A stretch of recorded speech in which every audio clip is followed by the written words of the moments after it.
और गृह मंत्री ने बीएसएफ के डीजी से बातचीत की है। बड़ी खबर, गृह मंत्री ने बीएसएफ के डीजी से बातचीत की है। इस बारे में और कौन डिटेल में जानकारी देगा हमारे सहयोगी गृह मंत्री अमित शाह ने बीएसएफ के डीजी से बात की है। विशाल क्या जानकारी?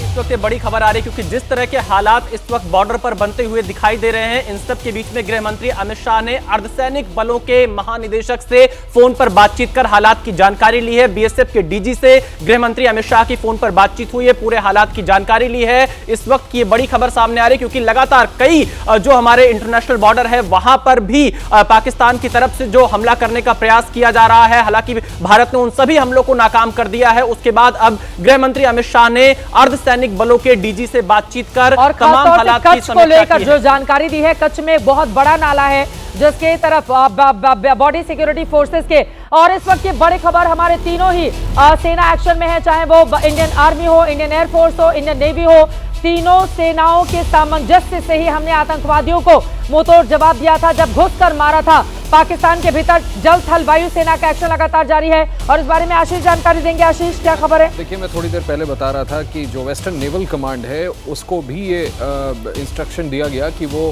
अपनी कार्रवाई शुरू करे। तभी ये खबर आई कि they will swing into action, जिसका जिक्र मैंने पहले किया था। मुझे लगता है कि इस पे थोड़ा ज्यादा प्रकाश नीरज बेहतर डाल पाएंगे। नीरज बताइए, नीरज हमारे साथ हैं क्या?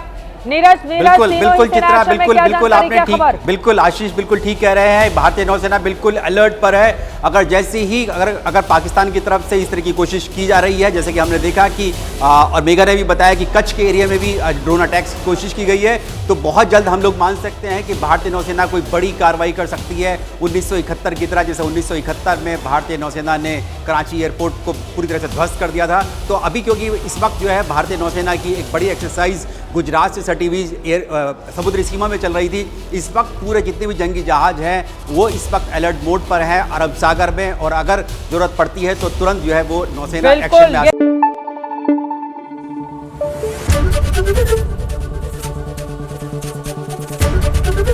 एबीपी न्यूज आपको रखे आगे।